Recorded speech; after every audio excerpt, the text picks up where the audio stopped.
Result की बेटा सबको मुबारक हो, कॉन्ग्रेचुलेशन। अच्छा आ गया आपका सबका रिजल्ट, है ना? गुड। हमारा भी +2 का रिजल्ट बहुत अच्छा रहा। 50 बच्चे हैं 90 से ऊपर, 95% हैं, 2 100 में हैं, 2-3 99 हैं, 2-3 98 हैं, 95 वाले 30 के बच्चे हैं, 30-35। तो +2 का रिजल्ट भी हमारा बहुत अच्छा है। 50 से ज्यादा बच्चे हैं जो 90 से ऊपर है ना? और रिजल्ट से बेटा एक सीख जरूर लिया करो, अगर कोई कम भी आ जाते हैं ना तो कोई बात नहीं होती, ये एंड ऑफ लाइफ नहीं होता कोई। इससे ये करना होता है कि कोई बात नहीं,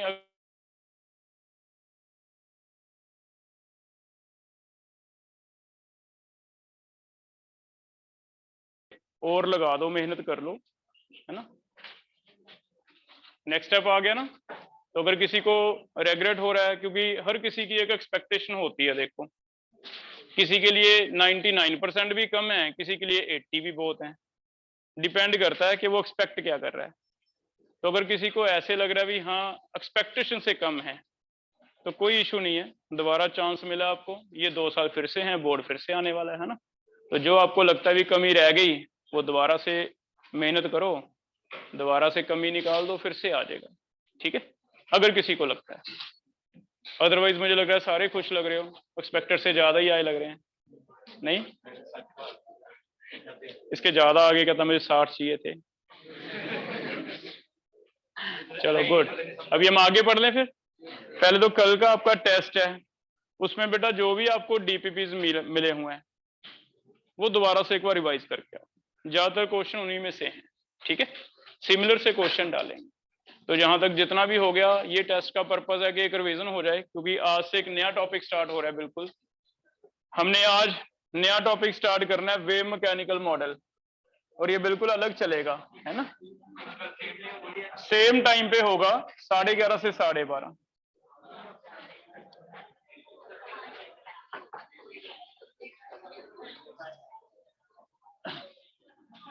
आगे पढ़ रहे हैं, देखो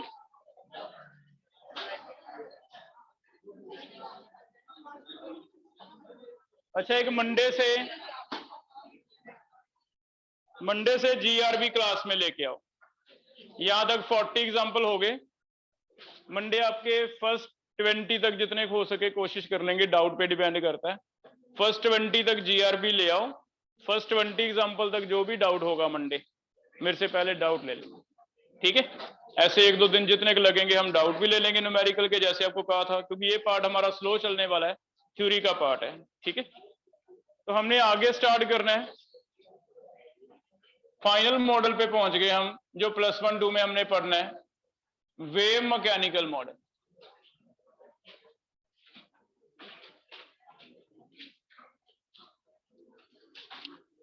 अब ये मॉडल कैसा है, मान के चलो हम 1913 की बात कर रहे थे, जब बोहर की बात कर रहे थे।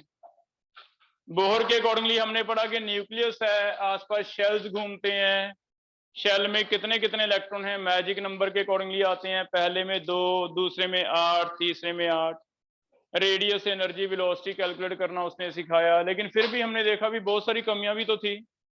जीमैन इफेक्ट नहीं बताया उसने, स्टार्क इफेक्ट नहीं बताया, यूनि इलेक्ट्रॉन के बारे में बताया, मल्टी इलेक्ट्रॉन के बारे में नहीं बताया, और सबसे बड़ी बात ये अनसर्टेनिटी वाली बात उसे पता ही नहीं थी कि इलेक्ट्रॉन वेव भी हो सकता है, ये सारी चीजें नहीं पता।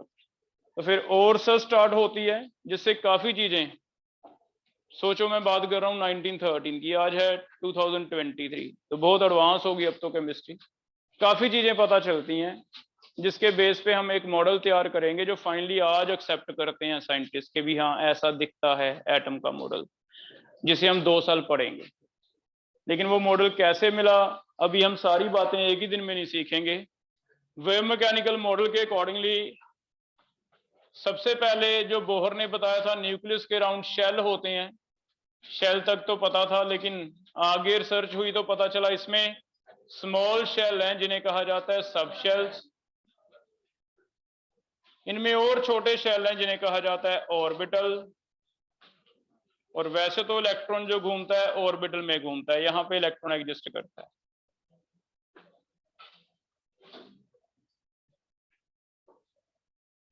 लेकिन पहले हम ऑर्बिटल पे नहीं आएंगे, पहले आज हम मान के चलते हैं कि 10 साल बाद 1923 तक हमें ये पता चलता है, एक नई रिसर्च होती है कि शेल होते हैं, शेल में नया क्या मिल जाता है, सब शेल।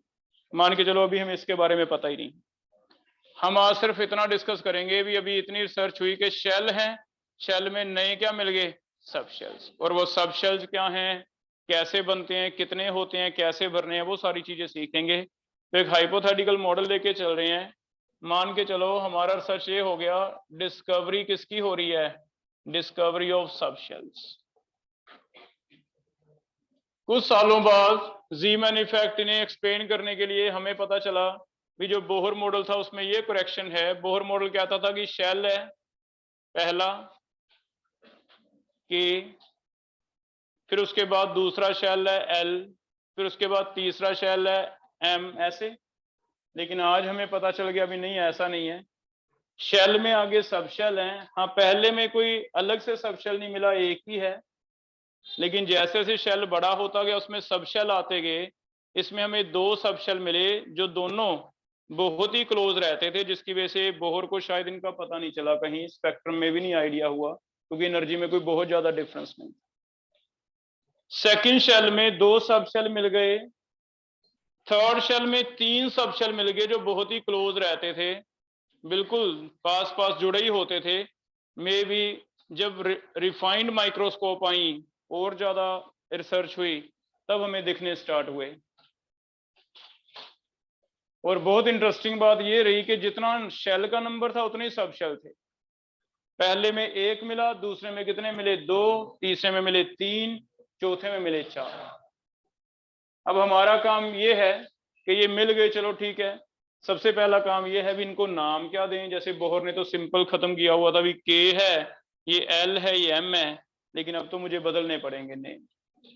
तो क्या क्या नाम दें, कैसे कैसे इनमें इलेक्ट्रॉन भरना सीखें, कैसे हमें पता चलता है भी शेल में कितने सब शेल होते हैं, ये सारी चीजें हमने समझी। तो एक बार ऑर्बिटल में नहीं जा रहे, एक बार ये मान के चलो कि हमें कुछ सालों बाद रिसर्च में ये पता चलता है भी शेल में क्या होते हैं, सब शेल। और शेल में कितने सब शेल होते हैं, जैसे मैंने तो सीधा लिख दिया भी 2 होते हैं, 3 होते हैं, भरना कैसे है, कॉन्फ़िगरेशन कैसे होएगी। अभी तक तो आप लिखते हो K1 K2 फिर L5 L4 ऐसे, है ना, वो भरना कैसे है, वो सारी चीजें चेंज होएंगी। इन्हें सब शेल को भरने के लिए बहुत ही सिंपल कुछ फॉर्मूले दिए हुए हैं जिन्हें कहते हैं क्वांटम नंबर्स। क्वांटम नंबर हमारे लिए बहुत सिंपलीफाई करके कुछ ऐसे फॉर्मूले बना दिए जिससे आप खुद सारी चीजें कैलकुलेट कर पाओगे, कितने सब शेल हैं, कितने इलेक्ट्रॉन भरने हैं, कौन कौन से नाम रखे हैं, सारी चीजें अपने आप। और ये क्वांटम नंबर 2 आज हम पढ़ने जा रहे हैं। पहला, शेल के बारे में बताने के लिए एक क्वांटम नंबर लेंगे जो शेल के बारे में बताएगा, इसे क्या कहा जा रहा है, प्रिंसिपल क्वांटम नंबर। और सेकंड, सब शेल के बारे में बताने के लिए एक और क्वांटम नंबर मिला जिसे कहा जाता है azimuthal quantum number. Azimuthal quantum number क्या है, ठीक है। तो 2 क्वांटम नंबर के बारे में हम पढ़ने जा रहे हैं। पहले को सिंबल दिया जा रहा है स्मॉल n और इसे सिंबल दिया जा रहा है स्मॉल l। ये हमें दोनों ये बता देंगे भी किसी भी शेल में कितने सब शेल आएंगे, उनके नाम क्या क्या रखेंगे और भरना कैसे, ठीक है। पहले, प्रिंसिपल क्वांटम नंबर क्या है। अगर हमें पूछा जाए इसकी क्या जरूरत पड़ गई, तो हम कहेंगे भी ये प्रिंसिपल क्वांटम नंबर हमें बताता है, it tells us about shell, shell के बारे में इंफॉर्मेशन देता है। और क्या इंफॉर्मेशन देता है, जो बोहर ने नाम दिए थे K, L, M, N, आज हमने उसे क्वांटम नंबर नाम दे दिया n, और n की वैल्यू सीधी बता दी, ये पहला शेल है, ये कौन सा शेल है, दूसरा, इसका क्वांटम नंबर 2, ये तीसरा, इसका क्वांटम नंबर 3, ये चौथा, इसका क्वांटम नंबर क्या है, 4। मान के चलो भी ये तो कोई नई बात पता नहीं चली, तो बोहर को भी पता था, क्योंकि बोहर ने रेडियस में n भर लिया था, याद है, 0.5 to 9 इंटू एन स्क्वायर। तो एन तो पहले वाला ही उठाया है, बोहर वाली बात ही मान के चले अभी, चलो ठीक है। तुमने KLMN किए थे, हमने उसी को नंबर दे दिया, बस एन कह दिया और एन का नंबर दे दिया। 1 मीन्स पहला शेल, 2 मीन्स दूसरा शेल, 3 मीन्स तीसरा शेल, 4 मीन्स चौथा शेल। हो जाएगा बेटा। तो बोहर को ही पता था, मान के जो बोहर नहीं दिया प्रिंसिपल क्वांटम नंबर। सबशेल वाला किसने बताया, ये नई बात है, तो सबशेल के बारे में समझ रहे हैं। दूसरा क्वांटम नंबर जो है वो आ रहा है एजीमुथल क्वांटम नंबर, जिसे क्या नाम दिया जा रहा है, एल।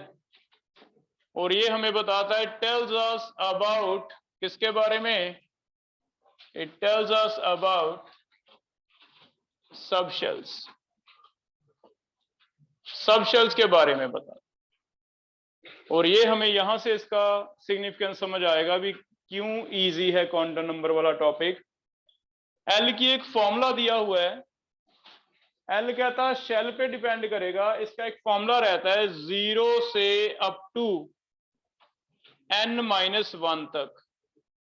0 से कहां तक जाना होता है, n-1 तक। ये हमें बताता है भी हर एक शेल में अलग अलग शेल, सब शेल होंगे। किसी शेल में कितने सब शेल होंगे वो डिपेंड करता है भी शेल कितना बड़ा है। ऑब्वियसली पहले पहला शेल छोटा आएगा, सर्कल है, दूसरा सर्कल बड़ा ही हो जाएगा ना, तीसरा और बड़ा हो जाएगा। जितना शेल बड़ा होता जाएगा उसमें सब शेल भी क्या आते जाएंगे, ज्यादा। और वो सब शेल कितने आएंगे, वो कहता है एक फॉर्मूला लगा लो, L 0 से लेके कहां तक, n-1। ठीक है, जैसे पहला शेल n1 की बात करते हैं। अगर पहले शेल की बात करें तो पहले शेल के लिए L की वैल्यूज क्या क्या आ जाएंगी, फॉर्मूला लगाया 0 अप टू कहां तक, 1-1। 1-1 तो 0 ही हो गई, ये 0 ही रखेंगे। और 0 का मतलब एक वैल्यू है, याद रखो। यहाँ पे एक ये बड़ा कंफ्यूजन है, 0 डजंट मीन मैथमेटिकल 0, इसका मतलब ही एक वैल्यू। एक वैल्यू का मतलब एक सब शेल होगा। तो वो ये कह रहा है यहाँ पे कि अगर n1 है, उसकी L की वैल्यू, एक वैल्यू आती है, 0 को एक काउंट करेंगे भी एक वैल्यू है, और एक वैल्यू का मतलब कितने सब शेल हैं, 1। तो वो कहता है पहले सब शेल में, पहले शेल में एक ही सब शेल होता है, एक सब शेल होता है बस, उसकी वैल्यू कितनी, L 0। अब चलते हैं बड़े शेल में, K के बाद कौन सा शेल आता है, L। L की बात करते हैं, L का मतलब दूसरा शेल है। तो हमने इससे पूछा भी क्या दूसरे शेल में कोई फॉर्मूला लग जाएगा, ये कहता हाँ बिल्कुल लगेगा। क्या फॉर्मूला रहता है, फिर से कहता लगाओ 0 से लेके कहां तक, 2-1 तक। 2-1 कितना हो गया, 1। इट मीन 0 से अप टू 1। अप टू 1 का मतलब होता है बेटा कि लास्ट नंबर तक जाते आते बीच में अगर कोई होल नंबर्स आते हैं तो वो भी लिखने हैं। लेकिन क्या 0 और 1 इसके इन बिटवीन कोई होल नंबर रहता है, नहीं। तो हम इसे दो वैल्यूज मानेंगे, एक 0 और एक 1। हम कहेंगे दो वैल्यूज, दो वैल्यू का मतलब कितने सब शेल, 2 सब शेल। तो क्या ये वही नहीं आ रहा जो मैंने पिक्चर ड्रॉ की थी भी दूसरे में 2, इट मीन तीसरे में कितने ड्रॉ किए थे, 3। तीसरे में करके देखो 3 आएंगे। अगर n की वैल्यू हम ले लें 3, तो चेक करो L की वैल्यू क्या क्या लिखी जाएगी, 0 से लेके 3-1 2 तक होएगी। तो L की वैल्यू होएगी 0 से लेके कहां तक, 3-1 तक।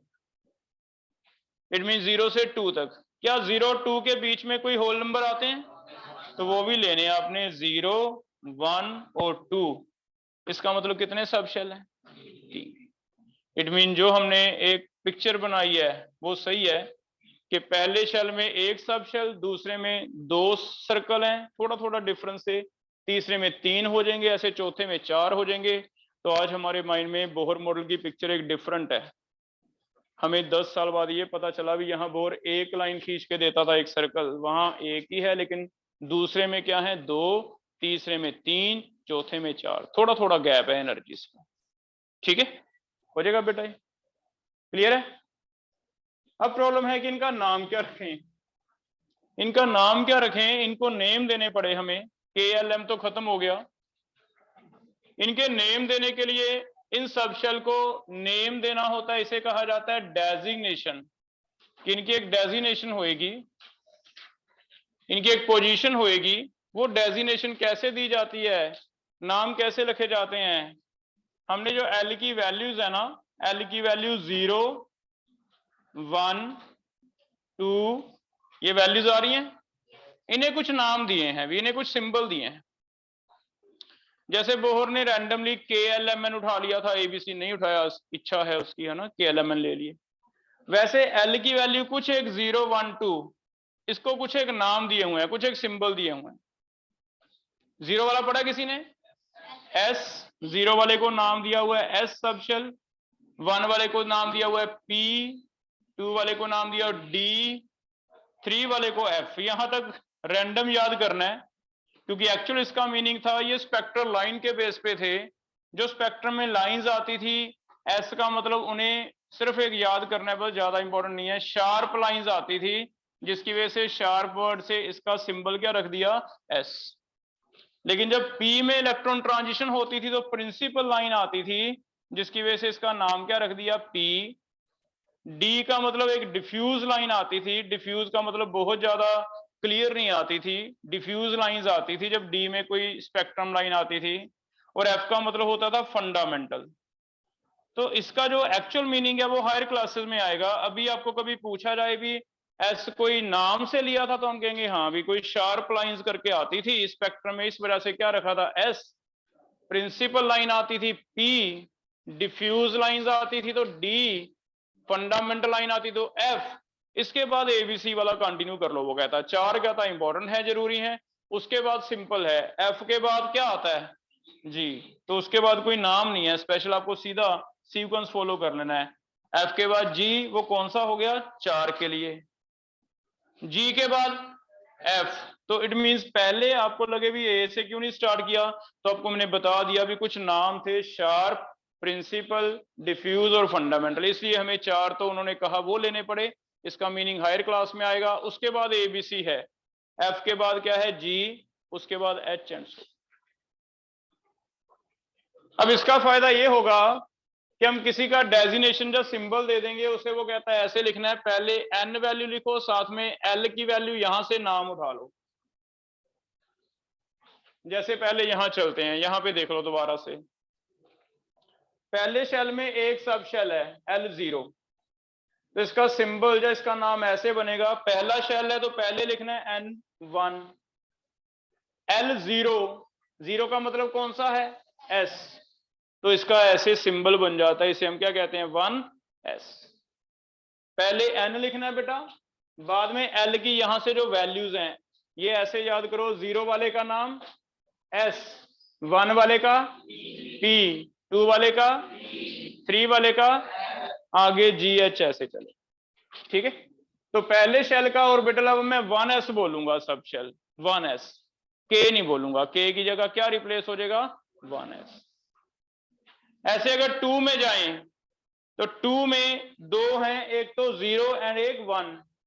हमें ये बताना है भी 2 है तो आगे 2 तो लगेगा ही लगेगा। 0 का मतलब S है तो इसे ऐसे सिंबल मिल जाएगा 2S, आगे वाले का क्या बनेगा फिर 2P हो जाएगा। इट मीन दूसरे शेल में जो डायग्राम थी वो हमें पता चल गई, साथ साथ ऐसे डायग्राम बनाते रहो। पहले शेल में सिर्फ 1S था, दूसरे में 2 शेल थे थोड़े क्लोज वाले, इनका नाम हमें पता चल गया क्या क्या है, लिखो 2S एंड 2P, ठीक है। ये डायग्राम आपको याद करनी है। ये हमारा नया मॉडल बनता जा रहा है, बोहर मॉडल में चेंज करके। ऐसे तीसरे शेल में कितने सब शेल्स हैं, 3, तो यहां मैं कितनी लाइन ड्रॉ कर दूं, 1 2 और 3। तो बोहर को में भी ये दिखाई नहीं दिए, क्योंकि तब इतने रिफाइंड माइक्रोस्कोप नहीं आए थे वहां, उसे क्योंकि बहुत क्लोज थे तो उसे एक ही सर्कल दिखता था। लेकिन हमें बाद में पता चला भी एक नहीं है, थोड़ा थोड़ा डिस्टेंस है, पहले नजदीक वाला है, फिर उससे दूर, फिर उससे दूर, थोड़ा सा डिफरेंस। इनको नाम देखना क्या मिलेंगे, 0 वाला है 3 तो 3s, 1 वाले को p, 2 वाले को d। तो इसे 3 नाम दे दिए गए, कौन कौन से, 3s, 3p एंड 3। हो जाएगा बेटा। तो एटम की पिक्चर ही ऐसी बना लो, ऐसे याद कर लो भी 1k नहीं था, k की जगह क्या था 1s, l नहीं था, l की जगह 2 थे 2s एंड 2p। तीसरा m नहीं था, क्या थे 3 थे, 3s 3p 3d। कर लोगे ऐसे। ऐसे अब चौथे के लिए कॉपी पे लिखो, मैं क्वेश्चन दे रहा हूं, ट्राई करो, मुझे निकाल के दो। Find out l values, find out l values for n is equal to 4। अगर चौथा शेल है, fourth shell, find out l values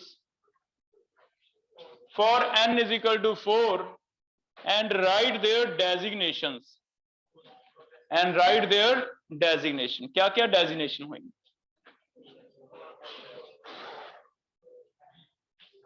तो n4 के लिए फॉर्मूला बताओ कैसे होगा। तो हम लिखेंगे भी n4 है, l की वैल्यू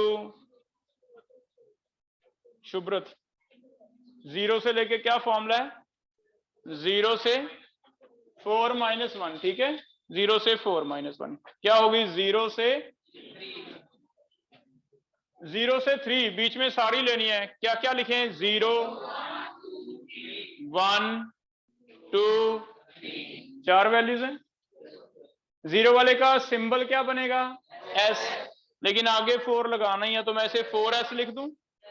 ये क्या आएगा 4p, फिर क्या आएगा 4d, फिर क्या आएगा, ऐसे बनेगा। फिर डायग्राम में आगे बढ़ो, फिर थोड़ी स्पेस के बाद कितनी लाइंस है ऐसी, 4 सब शेल्स हैं और चारों का नेम लिखो, 4s 4p 4d 4h। हो जाएगा बेटा। अब अगर देखा जाए सिंपल है, हर बार एक नया सब शेल ऐड हो जाता है। अगर आप सब शेल का सीक्वेंस याद करो, सीक्वेंस क्या है, एस से स्टार्ट होगा, एस के बाद क्या आता है पी, पी के बाद डी, डी के बाद एफ, उसके बाद एबीसी जैसे चलती है, एफ के बाद जी। तो पहले 4 रैंडम बस याद करने हैं, एस पी डी एफ। तो अगर हर बार एक नया ऐड होता है तो हम एस से स्टार्ट कर लेते हैं, पहले आ जाएगा 1s, दूसरे में एक नया ऐड हो गया, नया कौन सा हो गया p, तो फिर एक तो s एक p, लेकिन क्योंकि दूसरे का है तो क्या कहा जाएगा 2s 2p। हो जाएगा 2s 2p तो आएगी, एट मीन 3 में 3s 3p तो है ही है, कि नया ऐड हो जाएगा 3d, 3d तक मीन जो फोर्थ शेल आएगा उसमें d तक तो है ही है, उनका नाम बन गया 4s 4p 4d, d तक तो है ही है, नया कौन सा ऐड हो जाएगा f। अब ऐसे मुझे कोई 5 के बता दे फिर बिना लिखे, 5s 5p 5d 5f तक तो आएंगे आएंगे, नया कौन सा आएगा 5d। अब कोई एक मुझे हैंड रेज करो, 6 के कौन कौन से सब शेल हैं, कैसे बताए, last Rohin.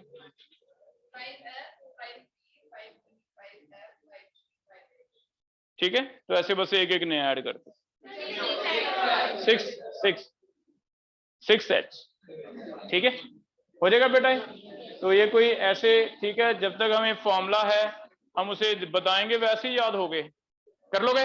It means atom कैसा है, अभी एटम ऐसा है कि पहले न्यूक्लियस है, न्यूक्लियस के सबसे पास कौन सा शेल है 1s, 1s के बाद कौन कौन से दो हैं 2s 2p। कोई ऐसे मुझे सारे बताए 5 तक, कौन है हैंड रेज करे तो मुझे 5 तक बता देगा।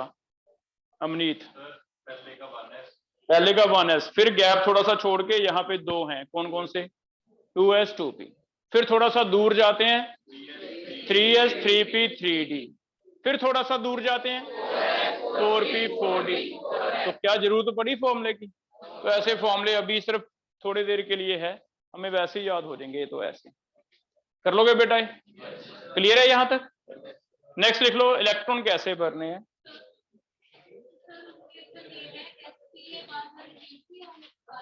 हार बीट होंगे, हो तो रहे हैं, नहीं हो रहे, रिपीट हो रहे हैं बेटा, तभी तो हमने आगे 1 लगाया। मैंने 1 2 क्यों लगाया कि रिपीट होंगे 1s और 2s और 3s, नहीं तो मैं सीधा s ही रख लेता ना।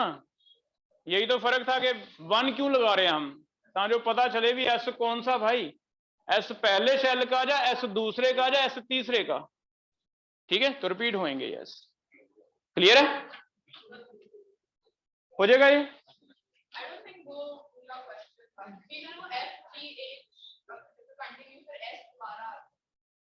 कौन सा, नहीं वो हमें जरूरत नहीं पड़ेगी, हमारे पास 118 एलिमेंट है, 118 तक एच भी नहीं लगता आपका, जी तक सारे भरे जाते हैं, है ना। कभी आएगी फ्यूचर में 100-200 साल बाद तो सोचेंगे क्या होगा अभी ऐसी पड़ी नहीं जरूरत, ठीक है। ऐसे नहीं पूछ रही थी, तुमने उसे और कंफ्यूज किया, ठीक है, कर लोगे। आगे लिखो, next is writing of configuration. अब हम कॉन्फ़िगरेशन कैसे लिखेंगे, फिर वो भी चेंज करना पड़ेगा।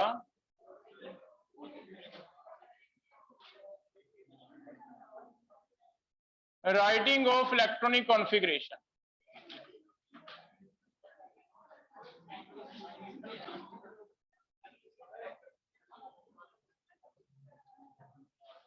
पहले तो हम हाइड्रोजन की कॉन्फ़िगरेशन ऐसे लिखते हो K1, हीलियम की कैसे लिखते हो K2, लिथियम की कोई बता दो K2L1, ऐसे लिखते थे, लेकिन अब तो KLM है ही नहीं, क्या है 1s 2s है, तो फिर हमें ये चेंज करना पड़ेगा। हमें यहां से देखना, ये डायग्राम है, कॉन्फ़िगरेशन में ऐसे भरने पड़ेंगे। सबसे पहले न्यूक्लियस से पहले कौन सा सबशेल भरना पड़ेगा 1s, तो ये न्यूक्लियस है बेटा, सबसे पहले कौन सा आ रहा है 1s, 1s जब भर जाएगा उसके बाद देखना यहां से कौन सा आता है 2s, तो कोमा लगा दो, कोमा के बाद क्या आ रहा है 2s, 2s के बाद देखना कौन सा भरना पड़ेगा 2p, 2p के बाद कौन सा आएगा, यहां पे आगे है ना 3s, 3s के बाद कौन सा आएगा 3p, फिर आगे कौन सा आएगा 3d। अभी हम, क्योंकि आपको मेरे ख्याल में पहले 20 एटॉमिक नंबर ही याद है ना, तो अभी हम वहीं तक चलेंगे, 3p तक कॉन्फ़िगरेशन लिखनी सीख रहे हैं। भरने कैसे कैसे हैं, न्यूक्लियस के पहले 1s आएगा, 1s भर जाएगा 2s, फिर भर जाएगा 2p, फिर 3s, फिर क्या आएगा 3p, ठीक है। अब एक ये पता चल जाए भी इलेक्ट्रॉन कितने कितने आते हैं। KLMN में तो कुछ मैजिक नंबर बता रखे थे उसने, इसमें वो मैजिक नंबर क्या है, बहुत सिंपल है, वो कहता 2 से स्टार्ट करो, S में हमेशा 2 आते हैं,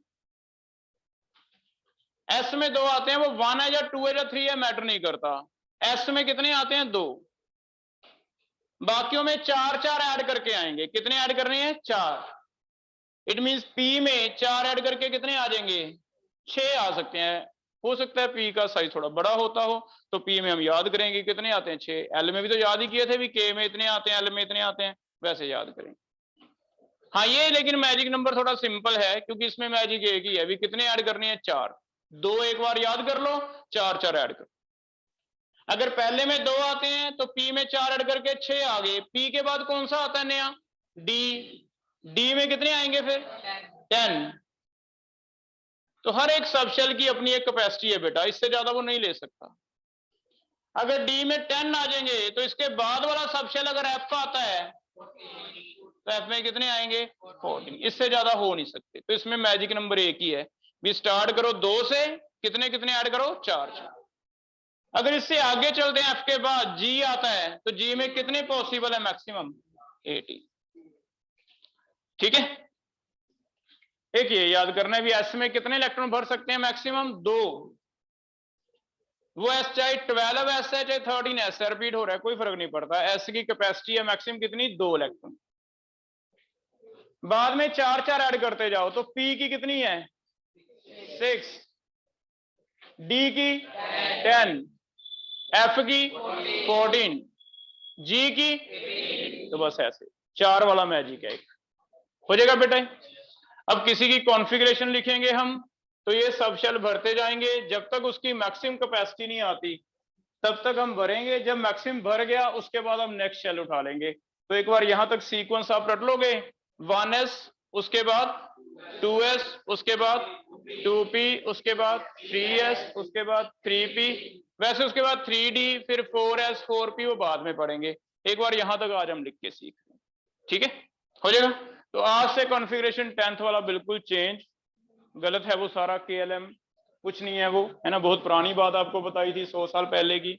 अब से क्या होने वाला है, अगर आपको कहता है हाइड्रोजन की कॉन्फ़िगरेशन लिखो H1 की, तो हम इसके अकॉर्डिंगली लिखेंगे। हमें हमारे माइंड में ये वाला डायग्राम होना चाहिए। इसमें सबसे पहले क्या भरा जाएगा, 1s, और 1s क्या लिखा जाएगा, 1s ऐसे लिखना बेटा, ऊपर 1 पावर बना के लिखना, एक इलेक्ट्रॉन आता है उसे ऊपर लिखा जाएगा 1s1। इसके बाद हीलियम है, हीलियम में क्या भरा जाएगा, 2 है तो क्या आएगा ये 1s2। क्या 1s में 3 आ सकते हैं, s में कितने आते हैं मैक्सिमम 2, तो फिर s खत्म हो गया, s खत्म हो गया। मीन ये वाला डायग्राम यहाँ पे कंप्लीट हो गया कि 1s पूरा शेल है, इसमें एक इलेक्ट्रॉन इधर आ गया होगा, एक इधर आ गया, खत्म, ये और ले नहीं सकता, इसने मना कर दिया और लेने से। अगर इसने मना कर दिया तो 1s के बाद कौन सा शेल है, ये वाला है भी 2s, 1s के बाद कौन सा है 2s, तो फिर मैं आगे जब भरूंगा इलेक्ट्रॉन 1s भर गया, उसके बाद कौन सा भरेंगे 2s। लिथियम 3 है तो पहले 1s2 भर दो, इसके बाद क्या आएगा 2s कितना आएगा 1, इस शेल में आ गया इलेक्ट्रॉन 2s में, लेकिन 2h आए लेकिन है तो s में फिर से मैक्सिमम कैपेसिटी कितनी है 2 की, तो ये 2s1 लिख दिया। लिथियम के बाद क्या आता है बेरिलियम, 4 है तो स्टार्ट यहीं से करना है हमने। पहले कौन सा शेल है, इसका अलग से एटम है, इसका एटम पहले न्यूक्लियस, न्यूक्लियस के पहले कौन सा शेल है 1s के बाद कौन सा है 2s के बाद कौन सा है 2p, ऐसे भरना पड़ेगा। पहले 1s कितने ले सकता है, तो हमने इससे पूछा भी तू कितने ले लेगा, ये कहता 2, तो मुझे दे दो, ये 2 दे दिए इसे, ठीक है। इसके बाद कौन सा आ गया 2s मैक्सिमम कितने ले सकता है, तो 2s को भी 2 दे दिए। क्या p की जरूरत है, तो फिर इसका ये स्ट्रक्चर है, आज से Kl छोड़ के हम ऐसे इमेजिन करेंगे भी ये इलेक्ट्रॉन का स्ट्रक्चर है बेरिलियम, 2s2 हो जाएगा। क्या 2s3 आएगा, नहीं आएगा, तो 2s3 नहीं आएगा तो 2s के बाद देख लो कौन सा है 2p। तो पहले तो घर पे जाके सबसे पहले ये डायग्राम तब तक बना के देखो जब तक याद नहीं होती। 1s 2s 2p, 3 में 3s 3p 3d, एक एक नया ऐड करते जाओ हर बार। चौथे में नया कौन सा आएगा 4s 4p 4d, एक नया 4f। पांचवें में 5s 5p 5d 5f, फिर तो बस एक एक नया ऐड होता है। कर लोगे बेटा ये, इससे इजी नहीं आएगी केमिस्ट्री। अगर कोई सोच के बैठा है कि मैं मेडिकल नॉन मेडिकल कर लूंगा और अभी तो इजी आएगा, इजीएस्ट है, इससे इजी नहीं आएगा बेटा, है ना। मैं तुम्हें ऐसे ही गलत बताऊं, तुम्हें धोखा दूं, नहीं आएगा, इससे इजीएस्ट है ना। 1s2 2s2 2p क्या आएगा 1 हो जाएगा। लेकिन p की कैपेसिटी कहां तक है 6 तक। अब तुम आगे एक एक करके p तब तक भरते जाओ जब तक p कितना नहीं आया था 6। जब p 6 आएगा तब हम आगे बढ़ेंगे, नहीं तो बार बार रिपीट करते जाओ। यस ठीक है, हो जाएगा। बोरॉन के बाद एटॉमिक नंबर बोलना, कार्बन कितने हैं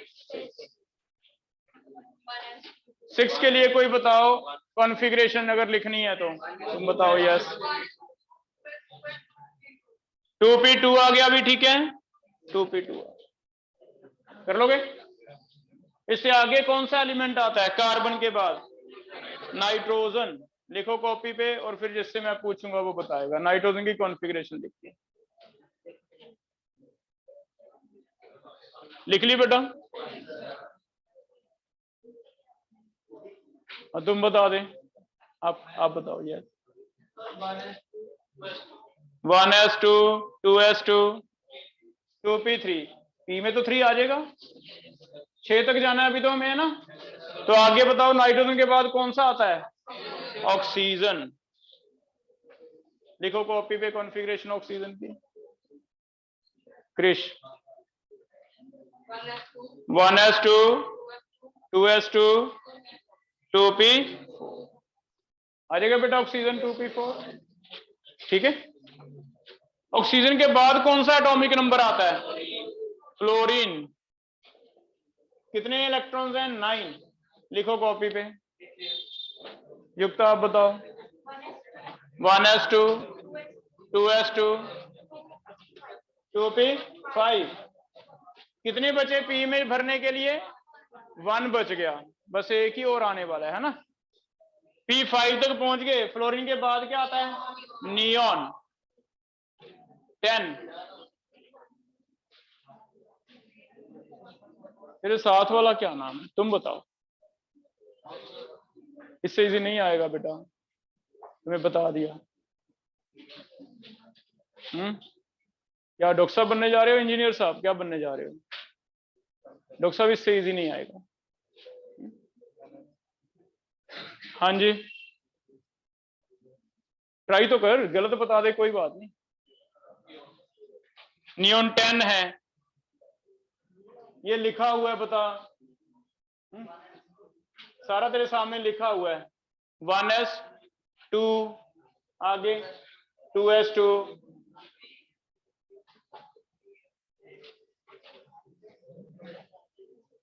अगर थोड़ा दिमाग लगाते तो बस ये सारा रिपीट करना है, एक बढ़ाना था इसमें बस। तो इसी से कॉपी करके क्यों नहीं बोलते, इसी से कॉपी करके बोलना है। यहां तक पहुंच गए, ठीक है। अब आगे एलिमेंट है, ये तुम अपनी कॉपी पे अपने आप लिखो, मैं बीच में रैंडम पूछूंगा। सोडियम, सोडियम में क्या 2p7 होगा, तो 2p के बाद क्या आ जाएगा, 3s। सोडियम के बाद मैग्नीशियम, फिर aluminium, silicon, phosphorus, sulphur, chlorine, argon तक आज लिखेंगे, उसके बाद वाला कल करेंगे, उसका रीजन कल बताएंगे। आर्गन तक आज लिख, सारे लिख लिए, तो फिर इनको करने दो सबको। एक्सेप्शन तो नहीं है बेटा कोई ना, कल बताएंगे आगे, रूल्स बनेंगे कुछ फिर।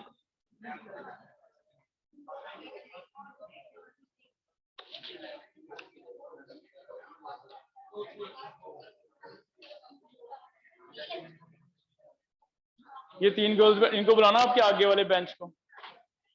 आप बताओ क्या नेम है आपका, यस। हाँ बेटा तुम्हें कह रहा हूँ, नहीं वो पीछे लास्ट पे। सुखमन आप बताओ, सुखमन बता रही है सोडियम के लिए 1s2 2s2 3, ये डायग्राम तुम्हारे सामने है, 3s1।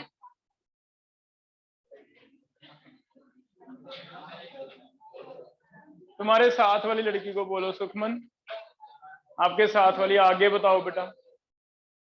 यहां तक तो ये आ ही गया। हाँ 1s2 2s2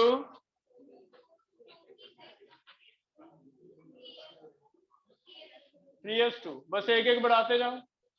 3s2 आ गया, फिर आगे नया लगाना पड़ेगा शायद। ग्रिशी आप बताओ बेटा।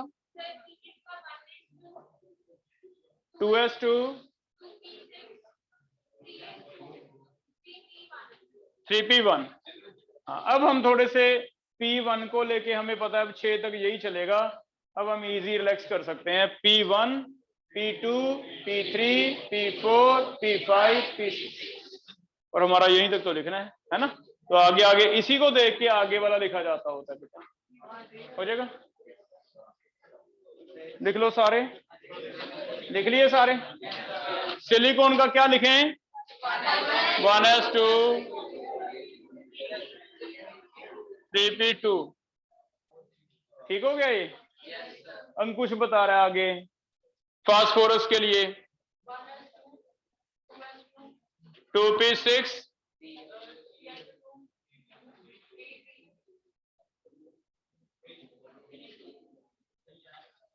करने दो उसे 3p3 हो जाएगा ये 3p3 तक हो गया। कृष्णा बताएगा आगे सल्फर का 1s2 2s2 yes yes 3p हो जाएगा बेटा ये भी तुम बता दो next. Chlorine 1s2 2s2 copy पे नहीं लिख रखा उससे देख के बता फिर। क्लोरीन 3s3 2 3p हो जाएगा बेटा ये भी और लास्ट से 3p क्या हो जाएगा 6 तो लास्ट में सारा सेम लिख के 1s2 2s2 2p6 3s2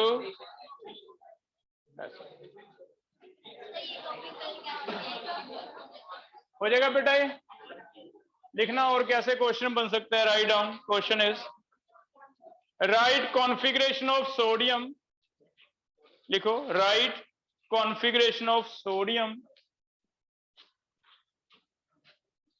sodium positive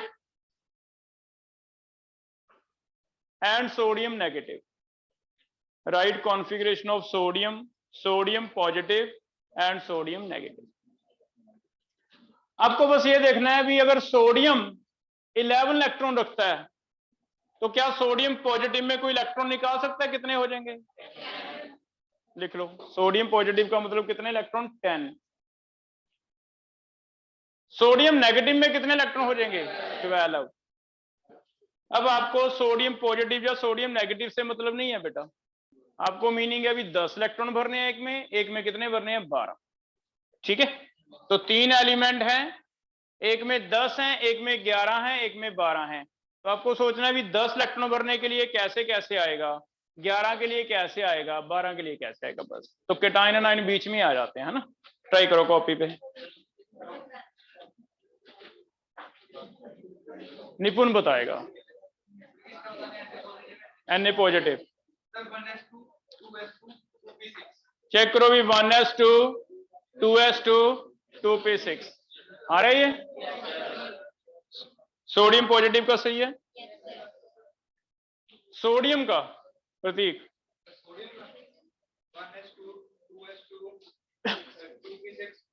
3s1 हो गया सोडियम नेगेटिव का सुखमन 3s2 हो जाएगा बेटा ये लिखो आगे इसी में question right N and L write N and L for valence electron of sodium write N and L for valence electron of sodium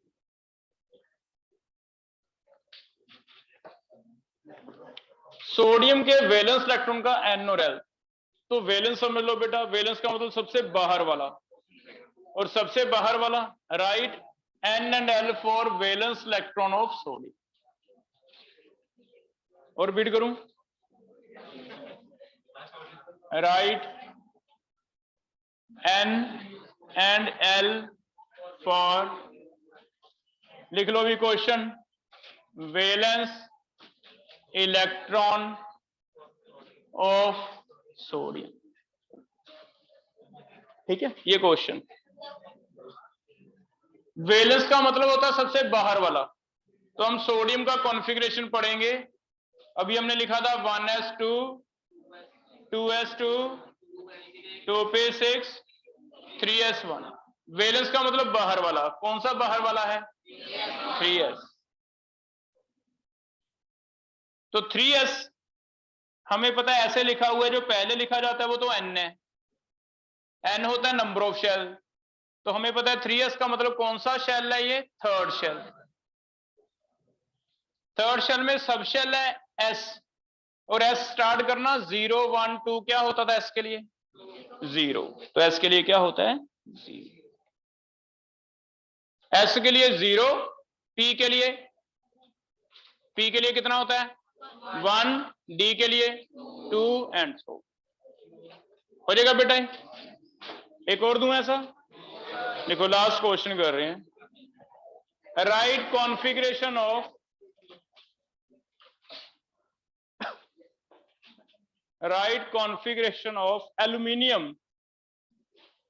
aluminium, what are N and L for last electron of aluminium? N and L for last electron of aluminium, last electron of aluminium। गलत है बेटा,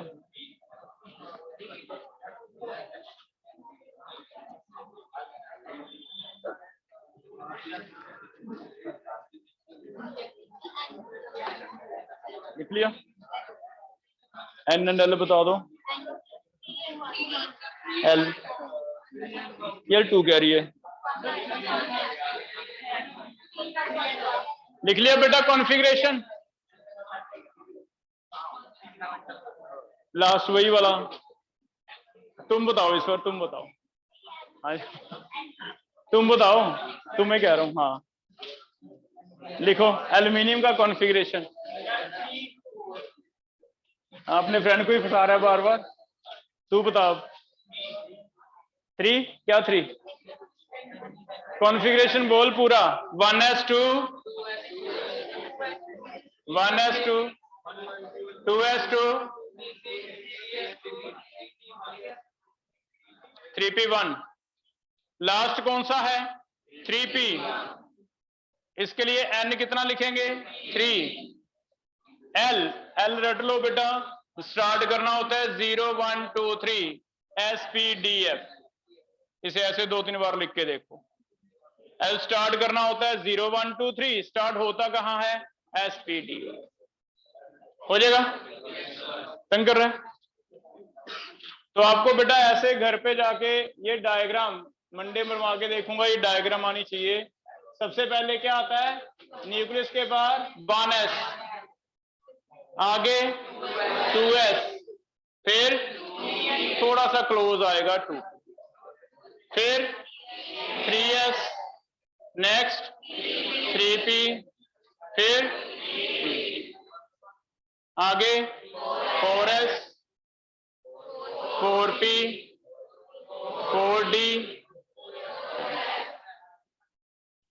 हो जाएगा। Electron कितने कितने भरे जाते हैं, s में 2, फिर 4 ऐड कर दो, p में, d में, f में,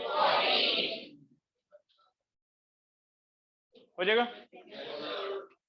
क्लियर है यहाँ तक, बाकी मंडे कंटिन्यू करेंगे, यहाँ तक आपको आना चाहिए, ठीक है। कल टेस्ट है बेटा, सेम टाइम पे होगा टेस्ट, ठीक है। जितने भी यहाँ तक असाइनमेंट मिले हैं सारे एक बार रीड करके आओ, ये वाला टॉपिक नहीं आएगा, आज वाला नहीं आएगा, ठीक है।